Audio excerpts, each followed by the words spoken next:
All right, so for number 6, okay, we have an object thrown horizontally from the top of an 85-meter high building.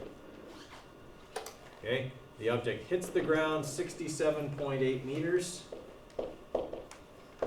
from the base of the building. Okay, we're looking for the horizontal velocity it was thrown at. Okay, so from a vertical perspective, we know VI, we know A, okay, and we know from a horizontal perspective, okay, we know D. Okay, so.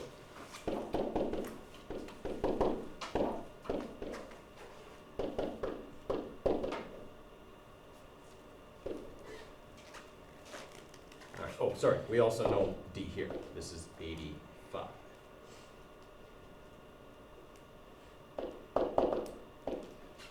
Okay, so since I know these three things vertically, I can find T. Okay, I would simply use this. D equals VI times T plus 1/2 AT squared. Since VI is 0, I can cancel that. Right, and I'll have that T equals the square root of D over half of A. Okay, so for this one, that's going to be 85 divided, oh sorry, square root of.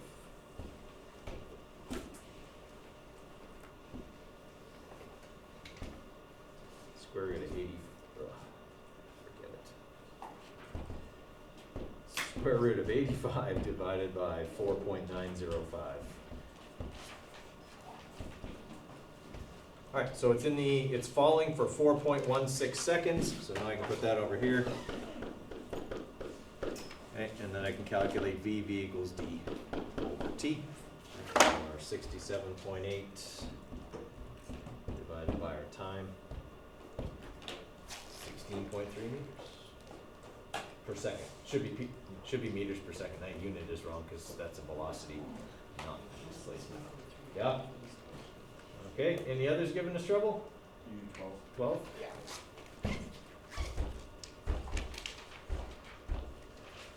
All right, so projected from the ground into the air at 35-degree angle. Gonna do this. All right, it's in the air for 9.26 seconds.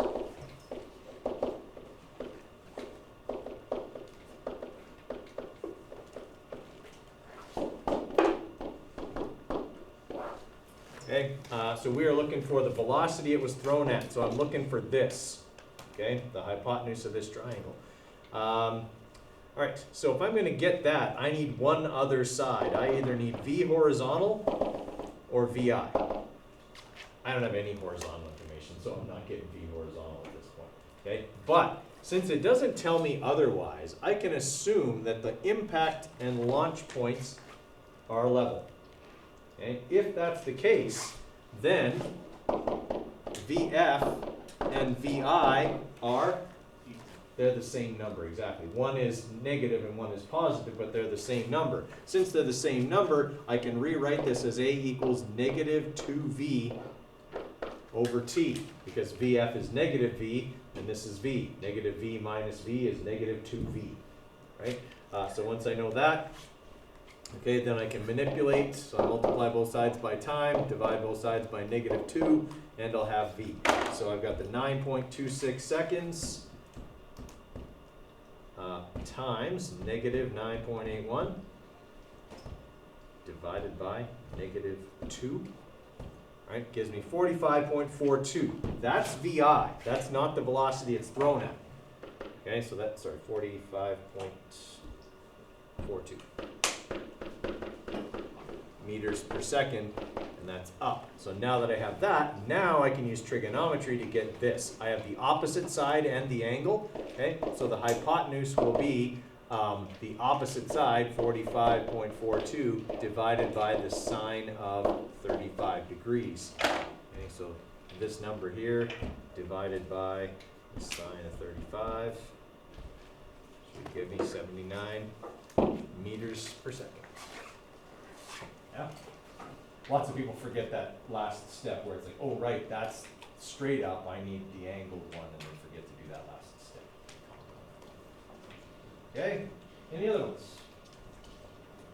All right, quick reminder, what do I need to bring tomorrow if I'm writing a test? Pencil, pen if you want them, calculator in degree mode. Okay, that's it. The formulas are on the front of the test. Okay, that's all you need. If you have an accommodation through learning support, please go to learning support.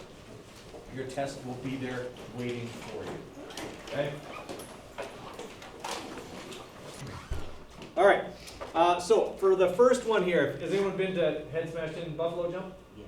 Okay, so I mean, you kind of know how this works, right? Like the indigenous peoples of Alberta back before Europeans came, hunting buffalo was far more sporting than after the Europeans came. Like sitting on top of a horse with a rifle is not a sporting way to shoot buffalo. Okay, but if you're on the ground wearing like the wolf or bear skin and you're just trying to spook an entire herd of buffalo, okay, that's quite a bit more sporting. Okay, it's quite a bit more dangerous. Why can that work? How is it that they were able to make them run off a cliff? Because they just follow as a herd, so they're mostly just following the people up front, like they're just following the ones ahead. Okay, there's certainly a herd mentality. What else? It's a structural deficiency, kind of with lots of herbivores.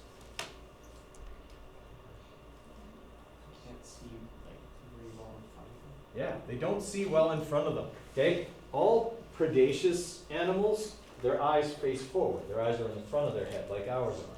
Okay, but if you look at herbivorous organisms like deer and cattle and elk and especially buffalo, their eyes are moved way over to the sides of their head. And that's so that when their head is down and they're eating grass, they can see predators coming. Okay, that's great for that. The problem is that once they get spooked and running, they can't see straight ahead of them.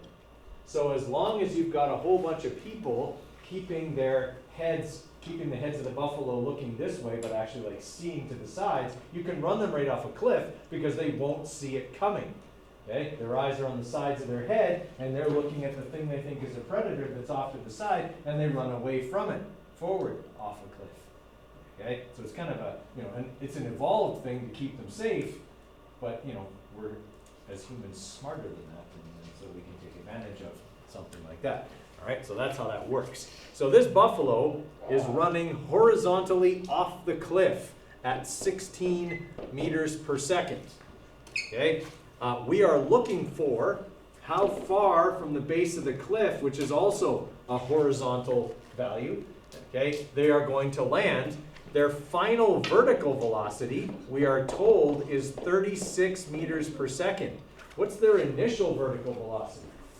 0. Okay, and that's the thing we have to remember. If they started out doing this, they weren't moving vertically yet. Okay, and we know one last piece of vertical information, okay, and that is that the acceleration due to gravity is 9.81 meters per second squared in a downward direction, which is also the direction of the final velocity. Okay, because John asked me that before, and that's why I kind of, like in a smart alecky kind of way, said to him, well, which direction do you think it is? When was the last time you saw a buffalo run off a cliff and do this? Okay, they just don't generally do that. Okay, so obviously that 36 meters per second is down. Okay, so I apologize for the dripping sarcasm on that one. Okay. All right, so if I'm going to find D, then what do I need? I have the horizontal velocity, but I'm looking for the horizontal distance or displacement. What do I need? Time. Can I get that with these three pieces of vertical information? Yes. All right, so T equals VF minus VI over A, so that'll be 36 minus 0 over 9.81.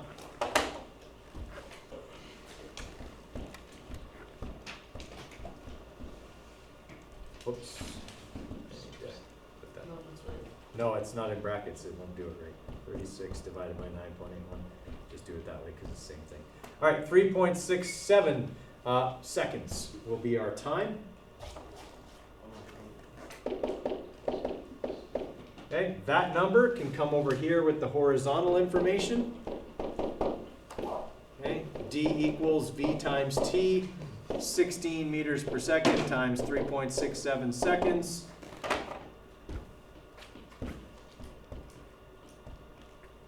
All right, they're going to land 59 meters from the base of the cliff.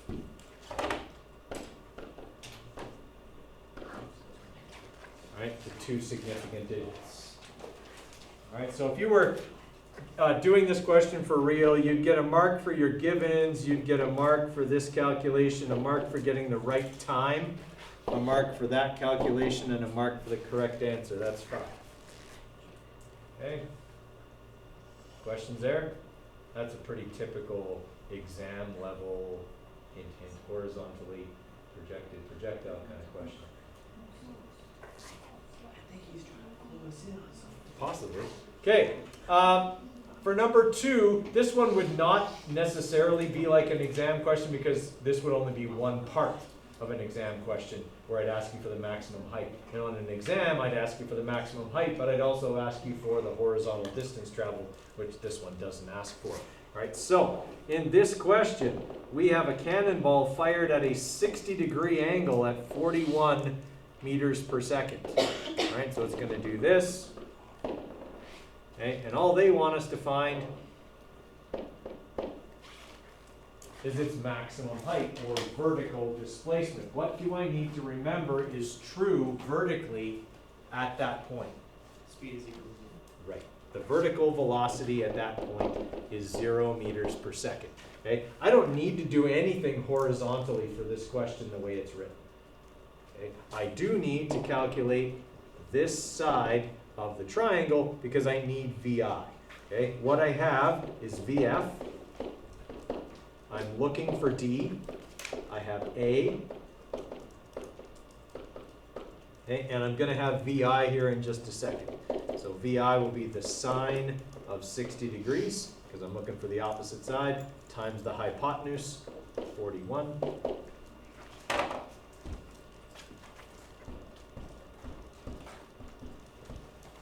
Okay, so 35.5 meters per second up. Okay, now that I've got those things, can I calculate the maximum height? Yes. Yes, I would use this formula, as we have on basically every other maximum height question. Okay, solving for D, I would subtract VI squared and divide by 2A. Okay, so that'll be 0 squared minus 35.5 squared divided by 2 times negative 9.81.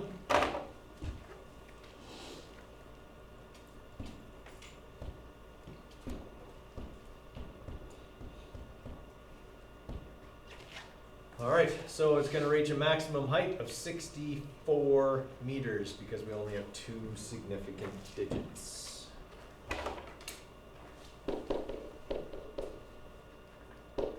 Okay, so you'd get a mark for that answer, you'd get a mark for your givens, you'd get a mark for calculating VI, a mark for the formula, and a mark for the manipulation.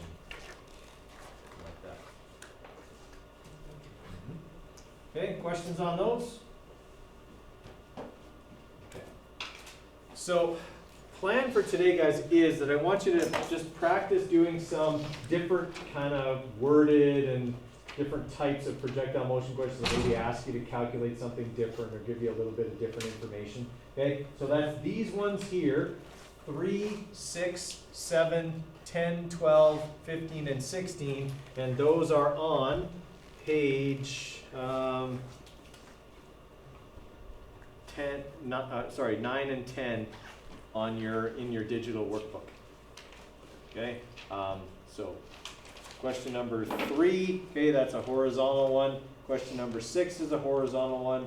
Question number 7 is an angled projectile. That's a pretty standard angled projectile question. Number 10 is also a pretty standard one, but it's just asking for maximum height, so it's very much like the question we just did. Number 12, another pretty standard, well, actually, we did one like that yesterday that was a bit tricky. 15 is a bit different. It's rolling off a 32-degree decline. So that's more like this. okay? It's rolling off of this ramp and going down like this, so it's not being projected up, it's being projected downwards at an angle. Okay, it doesn't change a lot mathematically, okay? Your triangles are still the same and all of that, but your initial velocity is gonna be different than what it is when it's projected upwards. All right, so give those ones a try, and then we'll walk through any that give us trouble together, okay? Yes. Oh, reminder, what do I need to bring tomorrow if I'm writing a test? Pencil. Pencils, Calculator with full batteries. calculator with full batteries set to degree mode, okay? And that's really about it. The formulas are on the front of the test, so don't bring your formula sheet, okay? If you normally have an accommodation through learning support, your test is already there. So go straight to learning support if you normally go there to write your tests. Your test is already there, okay? As long as I know that you get accommodations, okay? And remember that I said I would let you write 15 minutes past the bell tomorrow, right? So if you need a ride after that 15 minutes, make sure you've arranged for that. I'm not giving anyone